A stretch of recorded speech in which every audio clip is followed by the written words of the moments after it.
2024 की अगर हम बात करें तो जो सबसे ज़्यादा बात किए जाने वाला विषय था वो वक्फ अमेंडमेंट बिल था, जिसको अगस्त 2024 में जो है वो पेश किया गया था और आखिरकार चलते चलते जो है वो कुछ ही दिनों पहले की बात है, पार्लियामेंट में जो है वो भारी अक्सरियत के साथ वो बिल पास हुआ और वक्फ जो है वो अब नए रूल्स और रेगुलेशंस के साथ जो है वो अपना काम शुरू करेगा। कई किस्म के जो प्रपोजल्स उसमें रखे गए हैं, कई किस्म के अमेंडमेंट्स उसमें जो है वो किए गए हैं। वहीं अगर हम विपक्ष की बात करें तो वो हमेशा इस बिल के ख़िलाफ़ रहे और इसे जो है वो एक प्रोपेगेंडा के अलावा उन्होंने कुछ भी जो है वो नहीं कहा। ताहम तमाम तर जो रुकावटें थे उनको हमवार करता हुआ आखिरकार ये बिल जो है वो पास हुआ। अब इस बिल के कारण जो है वो क्या कुछ इम्पैक्ट जो है वो वक्फ बोर्ड के तहत जो है वो हमें देखने को मिलेगा, क्या कुछ जो है वो मुस्लिम कम्युनिटी पर पर्टिकुलरली इसका असर पड़ेगा, क्या बाकी माइनॉरिटीज़ जो नॉन मुस्लिम माइनॉरिटीज़ है उनको भी इस बिल के तहत जो है मामलात को लेकर के जो है वो बदलाव देखने को मिलेंगे, इस बिल का जो है वो ओवरऑल इम्पैक्ट क्या रहेगा, कितनी बेहतरी होगी और कितना जो है वो इस बिल के तहत जो है वो जैसा कि कहा जा रहा है कि ये पर्टिकुलर पार्टी के द्वारा जो है वो एक हथियार बनाया गया है, उस तरह से इसका जो है वो उपयोग किया जा सकता है। यही बातचीत के लिए हम यहाँ पर जो है वो इस वक्त आम आदमी पार्टी के सीनियर नेता लीडर सफ़ीर चौधरी के साथ जो है वो बातचीत करने के लिए पहुँचे हुए। पहले भी कई मुद्दों को लेकर इन्होंने जो है वो वक्तन फ़क्तन आवाज़ उठाई है और मंजर आम पर आकर के लोगों के मुद्दों को जो है वो हुकूमत तक पहुँचाया हुआ है। फ़िलहाल के लिए हम सवाल कुछ पूछने की कोशिश करेंगे, उम्मीद बने रहे वीडियो के अंत तक। सर, सबसे पहले तो आपका बहुत बहुत शुक्रिया जो आपने समय दिया। वक़्फ़ पर तो काफ़ी बहस जो है वो चल रही है। वक़्फ़ जब बिल पेश हुआ 2024 में, तब भी एक बहुत बड़ा सेक्शन जो है वो इस मुल्क के अंदर माइनॉरिटीज़ और हमारे जो बड़े बड़े लीडर थे वो और अपोजिशन ने भी काफ़ी जो है वो आवाज़ उठाई और अभी भी जो है वो कई लोग इस मुद्दे को लेकर के बात कर रहे हैं। जम्मू कश्मीर असम्बली में भी इसको अपोज़ किया जा रहा है और वहाँ पर भी जो है वो इसको जम्मू कश्मीर के अंदर लागू ना होने देने के लिए बातचीत करने के लिए जो है वो कहा जा रहा है। मैं आपसे ये पूछना चाहता हूँ, अगर सच में इतने प्रयास हो रहे थे, सच में इस बिल की मुखालफत जो है वो पार्लियामेंट के अंदर हो रही थी, सच में जिस पार्टी ने, जिन तमाम पार्टियों ने जो है वो इस बिल के ख़िलाफ़ आवाज़ उठाई थी, वो सच में इस बिल के ख़िलाफ़ ही आवाज़ उठा रहे थे, फिर क्यों इतनी भारी अक्सरियत के साथ ये बिल जो है वो पास हो जाता है और रातों रात ये पास होता है और उसके बाद जो है वो जो इसको अपोज़ कर रहे थे वो कोई ख़ास जो है वो इस मामले को लेकर के बहस भी नहीं कर रहे?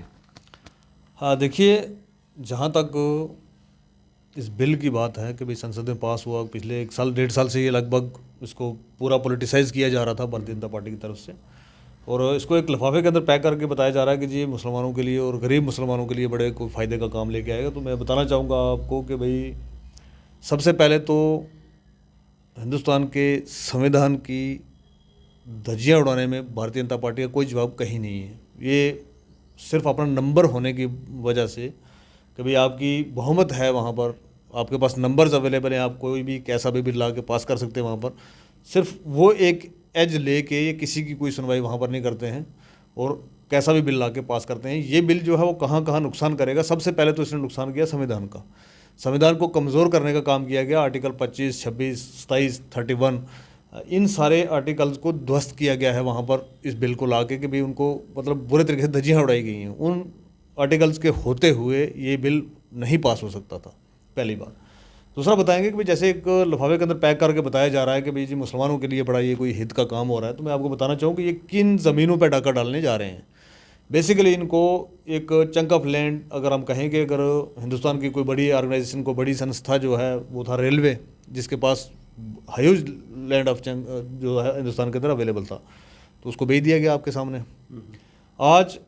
उसके बाद रेलवे के बाद जो था दूसरा था वो एयरपोर्ट्स की पट्टियाँ हमारी, उनको अडानी जी के हवाले कर दिया गया। और तीसरा नंबर आता था एक मुसलमानों की एक वक्फ़ की ज़मीनें जो लोगों ने वक्फ़ की थी। वक्फ़ का मतलब ये है कि कोई चीज़ खुदा के नाम पर, अल्लाह के नाम पर आपने दे दी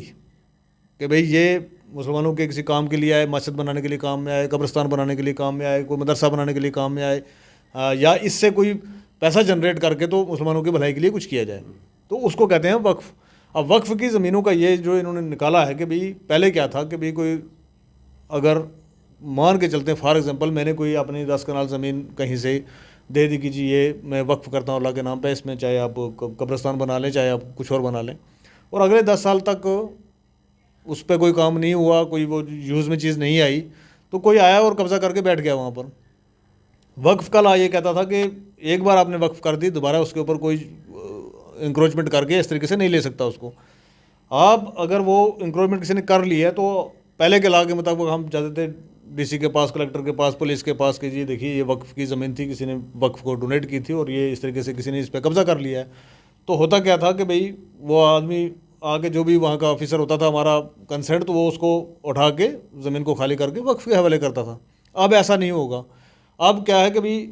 आप इसके पेपर लेके आइए, किसने वक्फ की थी, और वक्फ की डोनेशन की ज़मीनों की बात करूँ, और डोनेशन की जितनी भी प्रॉपर्टी होती है, मैक्सिमम नंबर ऑफ प्रॉपर्टीज़ मैंने देखा है कि भाई ये अगर मोर देन 80%, मोर देन 90% कहें तो गलत नहीं होगा कि इसकी लिखत पढ़त में कुछ नहीं होता, क्योंकि अल्लाह के नाम पर देनी है तो आदमी देता है, फिर वो ज़्यादा उलझता नहीं कि भाई कहीं जाके इसको रजिस्टर कराऊँ मैं या कुछ करूँ। और अब उसी ज़मीन को सबसे ज़्यादा खतरा जिसकी डॉक्यूमेंटेशन नहीं। आज उसी ज़मीन का, और इनको इस चीज़ का पता था, इस लूप होल का पता था कि भाई मुसलमान डोनेट तो करते हैं लेकिन इतना टाइम नहीं निकालते कि भाई इसको रजिस्टर कराएं, इसको किसी को हैंड ओवर करें या कुछ करें, वो ऐसा कुछ होता नहीं है। आज भी आप देखेंगे हम यहाँ पर मस्जिदें बनाते हैं, कुछ बनाते हैं, तो मतलब ज़मीन तो हमने दे दी, कहाँ लिख के दी है हमने कि वक्फ को दी है या किसी को दी है। ऐसे तो अब कल को इन्होंने डिमांड करनी है उसकी, हाँ जी ये ठीक है, ये पेपर लाओ इसके, अगर नहीं पेपर आएंगे तो ये गवर्नमेंट की प्रॉपर्टी है, और गवर्नमेंट की प्रॉपर्टी गवर्नमेंट किसी को भी दे सकती है, किसी को भी बेच सकती है।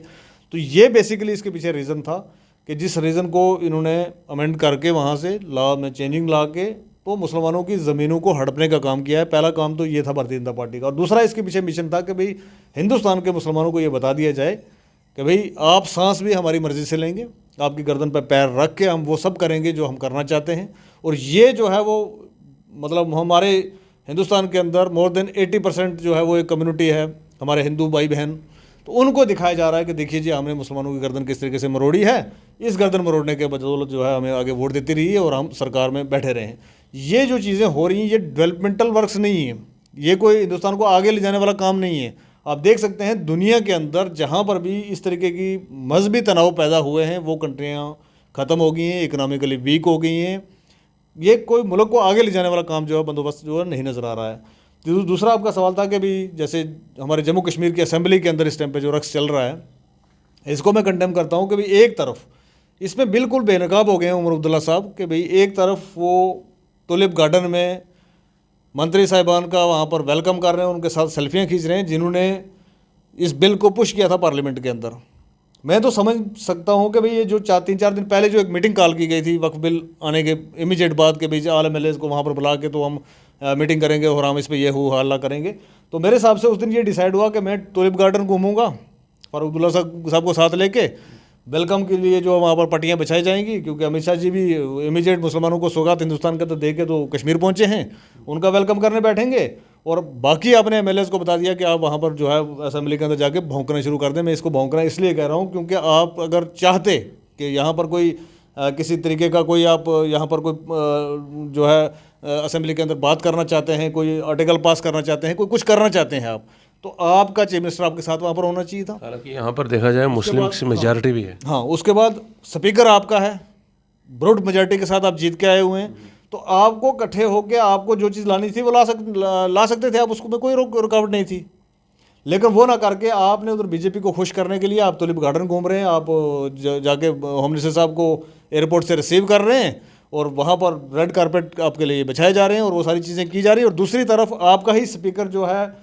कोई अगर वहाँ पर इसके ऊपर बात करना चाहता है, कोई कुछ करना चाहता है तो वो उनको अलाउ नहीं कर रहे हैं, और आपके MLA शोर मचा रहे हैं। वहाँ पर समझ नहीं आ रही है कि भाई आप अपोजिशन का किरदार निभा रहे हैं, आप वहाँ पर सरकार का किरदार निभा रहे हैं, या कि क्या जम्मू कश्मीर के 1.25 करोड़ लोगों को बेवकूफ़ बना रहे हैं। लेकिन बहरहाल एक बात तो माननी पड़ेगी ना कि जम्मू कश्मीर असेंबली में कम से कम इस मुद्दे पर बहस तो हो रही। दूसरा उमर अब्दुल्ला साहब, बहस कहाँ हुई है, बहस कहाँ, मतलब ये इशू जो है वो उठाया, ये कंप्लीट समझ में आ रहा है कि भाई ये उमर अब्दुल्ला सरकार का कंप्लीट ड्रामा है और इस ड्रामे ने इनको नंगा कर दिया। लोग इतने बेवकूफ़ आज नहीं है। देखिए आप टुलिप गार्डन घूमेंगे, आपका स्पीकर जो है वो अलो नहीं करेगा वहाँ पर डिस्कशन, और आपके एमएलए चिल्लाएंगे और बाहर बैठेंगे हम प्रोटेस्ट करने, किसके खिलाफ प्रोटेस्ट करने भाई? लेकिन बिल तो फिर भी सेंटर ने पास किया हुआ है ना, और अगर हम सेंटर की तरफ दोबारा बिल सेंटर ने पास किया था, वहाँ पर मैं सवाल लेना चाहूँगा, वहाँ पर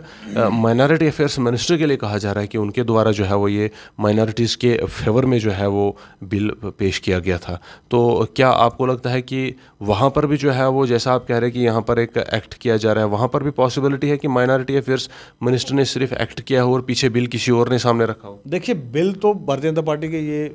उसमें अपने कहते हैं जो उनका मैनिफेस्टो है आरएसएस का, उसके अंदर ये पहले से था, ये तो इन्होंने करना था, मुसलमानों को नुकसान करना था, उसके लिए आए। अब आगे वो किरण रिजिजू को लगाया है कि भाई ठीक है जी, माइनॉरिटी का आपको बनाया हुआ है, माइनॉरिटी का करिए, और माइनॉरिटी का सत्यानाश करने के लिए वो बिल लेके आए, वहाँ तो हुआ ही हुआ। लेकिन उससे ज़्यादा हमें अफसोस जम्मू कश्मीर की असेंबली पे आज इसलिए हो रहा है कि ब्रूट मेजॉरिटी लेके उमर अब्दुल्ला साहब बैठे हुए हैं। आप अगर वहाँ पर कोई चीज़ लाना चाहते थे, कोई देखिए 370 का भी इसी तरीके से कानून वहाँ से पास हुआ था, इसी तरीके से सुप्रीम कोर्ट में केस चल रहा था, आपने सरकार बनी, आप तो लाए वहाँ पर,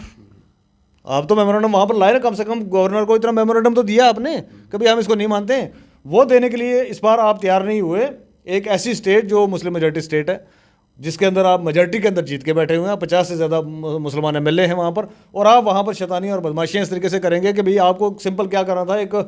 एक तरीके का मेमोरेंडम तो देना था सरकार ने कि भाई हम इसको एक्सेप्ट नहीं करते हैं, भाई ये मुसलमानों के खिलाफ है। वो ना करके आप वहाँ पर टुलिप गार्डन घूम रहे हैं, यहाँ पर आपका जो स्पीकर साहिबान बैठे हुए हैं वो स्पीकर साहिबान उसको अलाउ नहीं कर रहे हैं, और आपके एमएलए आपकी असेंबली के बाहर बैठ के प्रोटेस्ट कर रहे हैं। ये शर्मनाक है। ये इससे बड़ा शर्मनाक भाई कि लोगों को आप दिखा रहे हैं जी हम तो बड़ा जी बड़ी हाय हल्ला,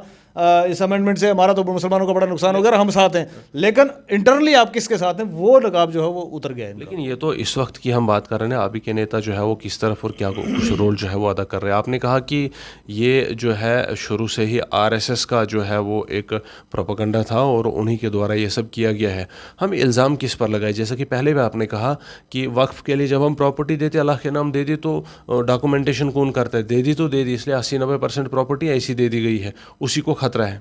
ये खता किसकी है? ये लूप होल आपने कहा है, ये खता है किसकी है?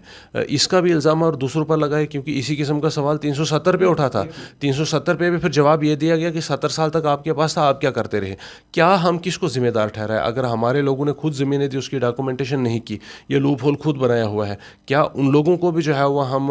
जो है वो नहीं जिम्मेदार नहीं ठहरा सकते हैं जिन लोगों ने इस तरह से जो है बगैर डॉक्यूमेंटेशन के प्रॉपर्टी डोनेट कर दी? ये जायज़ बात है कि भाई बगैर डॉक्यूमेंट्स के आपने, बगैर किसी को हैंड ओवर किया आपने ज़मीन जो है वो सिर्फ इस तरीके से कि भाई अल्लाह का नाम दे दिया हमने तो दे दी।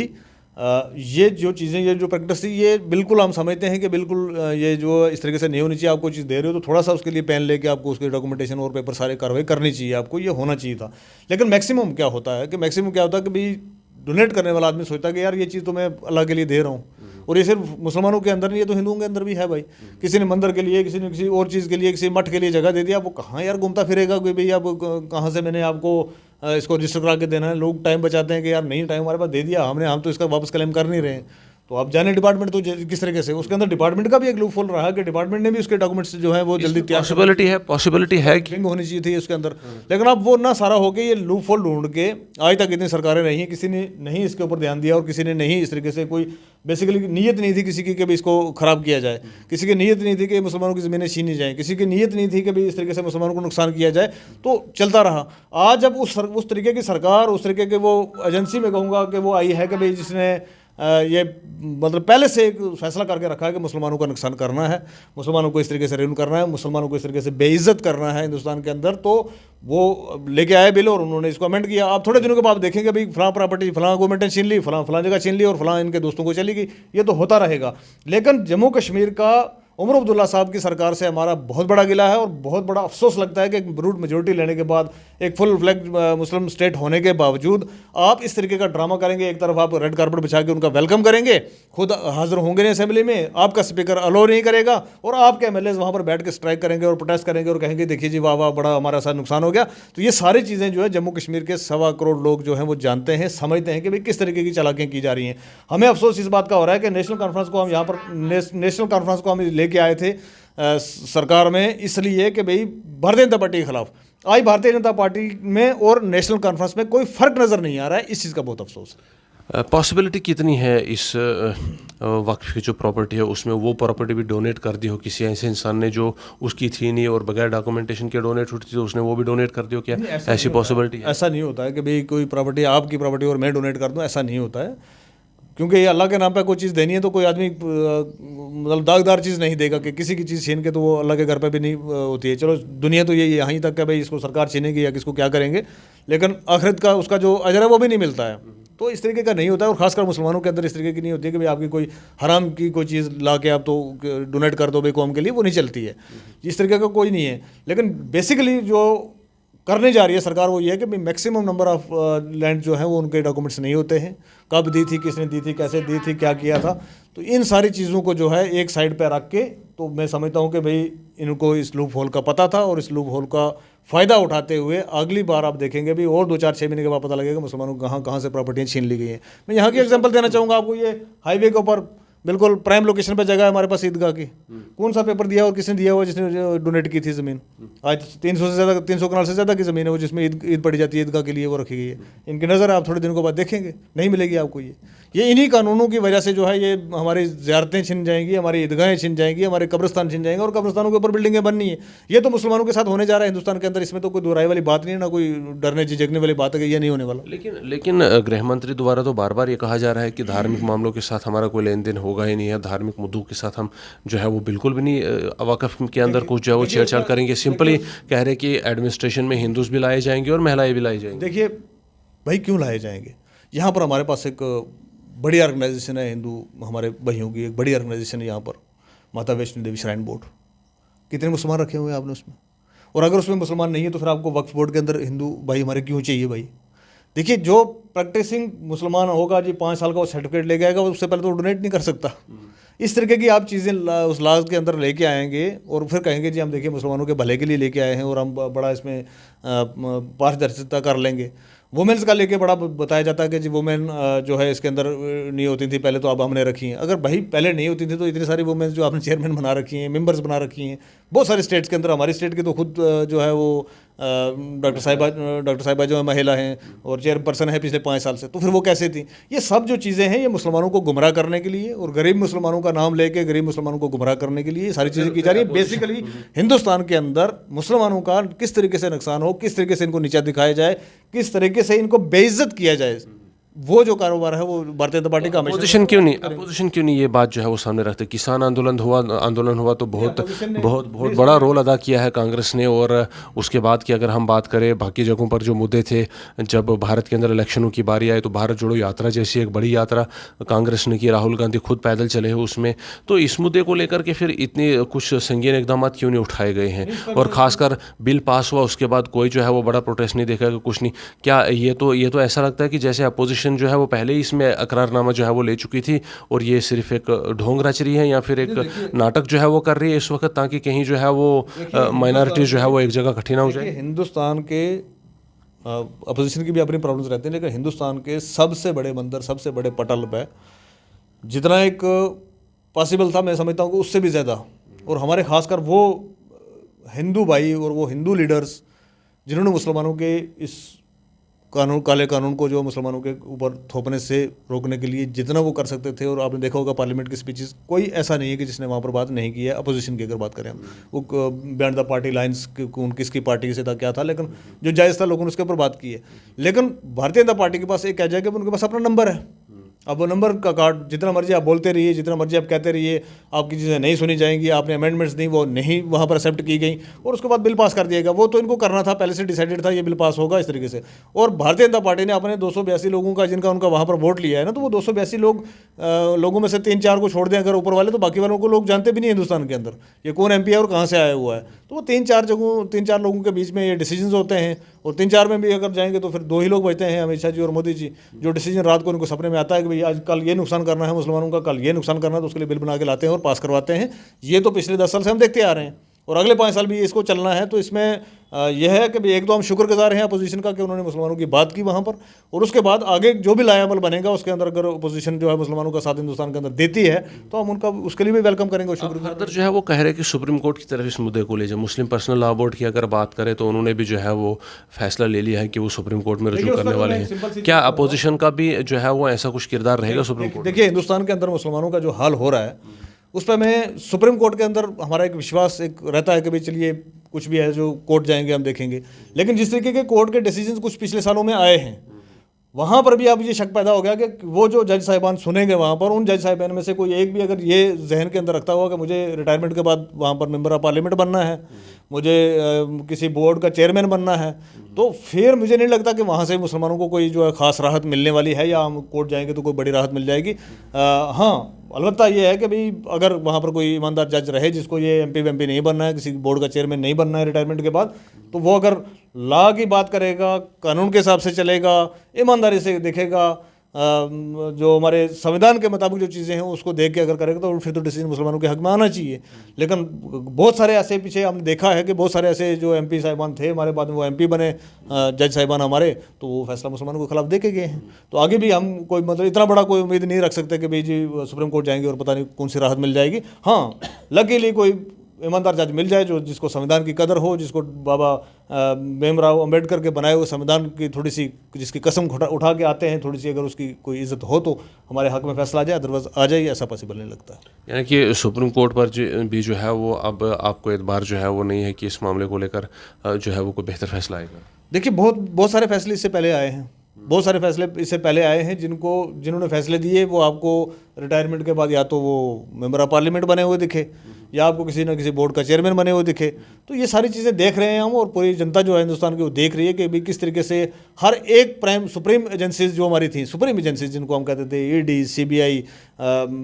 इस तरीके से जो एजेंसीज थी हमारी, कोर्ट को तो मतलब सुप्रीम रखा जाता था कि भाई कहीं कुछ भी हो जाए लेकिन कोर्ट के अंदर गलत नहीं हो सकता। तो सब चीज़ों को मतलब एक रिव्यून करके सरकार ने और अपने तरीके से फैसले जो बदले गए हैं, अपने तरीके से चीज़ें करवाई गई हैं, वो सारे लोगों के सामने हैं। तो इसमें हम क्या कहेंगे कि भाई यहाँ से नहीं राहत मिली तो वहाँ से मिल जाएगी, मुझे पॉसिबिलिटीज़ कम लगती हैं। बट ये है कि कोई ईमानदार आदमी हो जिसने कसम संविधान की उठाई है और उसके पास केस चला जाए तो हो सकता है मुसलमानों के हक में कुछ बेहतर हो जाए। जम्मू कश्मीर में इस जो नया बिल है इससे क्या इम्पैक्ट हमें जो है वो देखने को मिलेगी? यहाँ पर कितनी एक प्रॉपर्टी जो है वो आपके अंदाजे के मुताबिक वक्फ की प्रॉपर्टी है? देखिए जी, बहुत सारी वक्फ की प्रॉपर्टियाँ हैं यहाँ पर, मतलब उसमें हमारे मदारिस हैं, ज़ियारतें हैं, खानकाएँ हैं, ईदगाहें हैं, कब्रिस्तान हैं बहुत सारे, और बहुत पुराने कब्रिस्तान हैं, बहुत सालों पहले के कब्रिस्तान हैं, ऐसी ऐसी जगहों पे हैं जहाँ पर आज तो मुसलमान रहता भी नहीं है, तो 40 साल 50 साल 100 साल पहले के कब्रिस्तान है वहाँ पर। तो इस तरीके के बहुत सारी ज़मीनें हैं। पहले ही जम्मू कश्मीर की ज़मीनों को लूटा जा रहा है, बाहर के लोगों को दिया जा रहा है, तो अब तो जो वक्फ के अंडर थी वो भी लेके जाएंगे। ये एक तरीके से एक लूट मचाने का काम था, वो सिर्फ जम्मू कश्मीर के लिए नहीं बल्कि पूरे हिंदुस्तान के लिए है। अब तो परसों तो उठ के कहीं 130 के आसपास के 123 123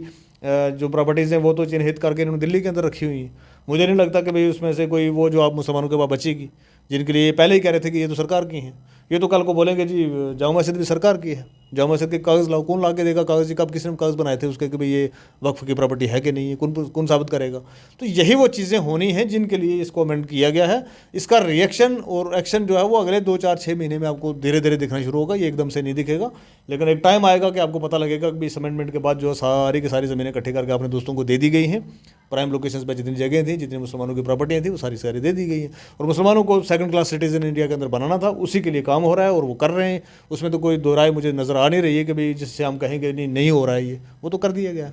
बात करने के लिए बहुत बहुत शुक्रिया। रिएक्शन अलग अलग जगहों से देखने को मिल रहा है और सुनने को मिल रहा है। कुछ फेवर में जा रहे हैं और कुछ इस बिल के अगेंस्ट जा रहे हैं, कुछ इसे मुस्लिम कम्युनिटी के फलाह व बहबूद का सबसे बेहतरीन जो बिल है वो मान रहे हैं, और कुछ इसे हथियार कह रहे हैं, मुसलमानों की जो पर्सनल लॉज है, जो प्रॉपर्टीज़ है उनमें दखलंदाजी का, और साथ ही साथ धार्मिक मामलों में जो है वो दखलंदाजी का हथियार मान रहे हैं। और इन सब के चलते आखिरकार बिल जो है वो पास हो गया और अब हमें नया कानून जो है वो इम्प्लीमेंट होता हुआ जो है वो दिखने ही वाला है। लेकिन पूरे भारतवर्ष में जो है वो वक्फ की प्रॉपर्टी जो है वो जहाँ तक अंदाज़ा अगर हम लगाएं तो टोटल वक्फ की प्रॉपर्टी कुल बांग्लादेश मुल्क से भी ज़्यादा जो है वो निकलने वाली है। लेकिन वो सारी की सारी जो है वो उस वक्फ प्रॉपर्टी का उसमें हमें क्या कुछ जो है वो बदलाव देखने को मिलेंगे, और जो बदलाव हमें देखने को मिलेंगे क्या वो सच में जो है वो माइनॉरिटी के फेवर में होंगे या फिर वो जो है वो एक पार्टी का प्रोपेगेंडा होगा, या आने वाले समय में हमें जो है वो पता चलेगा। लेकिन फ़िलहाल के लिए बीजेपी की काफ़ी निंदा जो है वो इस बिल को लेकर की जा रही है और कहा जा रहा है कि माइनॉरिटी अफेयर्स मिनिस्टर का किसी भी तरह से जो है वो इसमें कोई हाथ नहीं था। 2023 में जब 5 मीटिंगें माइनॉरिटी अफेयर्स मिनिस्टर ने की थी तो मिनिस्ट्री ने की थी, उसमें से वक्फ बिल का कहीं तस्करा ही नहीं था। लिहाजा ये साफ साफ जाहिर करता है कि ये बिल भी जो है वो आरएसएस द्वारा जो है वो प्रपोज किया गया था और उसी को पास किया गया है माइनॉरिटीज़ को भारत के अंदर सेकंड क्लास सिटीजन बनाने के लिए। तो फिलहाल जो है वो सिर्फ विचार है, बातें हैं और कुछ लोगों की एक आवाज़ है जो अपना विचार सामने रख रहे हैं और इस बिल को जो है वो अपोज कर रहे हैं। जम्मू कश्मीर की बात करें तो यहाँ की असेंबली में इस बिल को जो है वो अपोज करने के लिए जो है वो बहस करने की शुरुआत तो की गई थी, लेकिन उसके बाद अलाउ जो है वो नहीं किया गया था और उसको चलते ही जो है वो असेंबली के बाहर जो है वो काफ़ी बड़ा हंगामा जो है वो देखने को मिला। अगर जम्मू कश्मीर के हम एमएलएस की बात करें, उनके द्वारा अल्लाह अकबर और जय श्री राम के नारे असेंबली के अंदर गूंजे और इस बिल पर जो इकदाम उठाए जाना चाहते थे वो जो है वो नहीं उठाए गए। फर्दर हमें कुछ और जो है वो इस बिल को सुनने को लेकर के अगर यहाँ से मिलता है हम ज़रूर वो लेकर के भी जो आप तक पहुँचेंगे, और अगर सेंटर से कोई खबर आती है वो विषय लेकर के भी हम आप तक जो है वो ज़रूर पहुँचेंगे। लेकिन फिलहाल के लिए इस रिपोर्ट में इतना ही। जानना चाहेंगे कि आपके विचार जो है वो क्या है, इस बिल को लेकर के आप क्या विचार जो है वो रखते हैं, लिहाजा वो विचार हम तक ज़रूर साझा करें। चैनल को फॉलो सब्सक्राइब भी करें, न्यूज़ को ज़्यादा से ज़्यादा शेयर करें। तब तक के लिए रखिए अपना ख्याल, दीजिए मुझे इजाज़त। जय हिंद।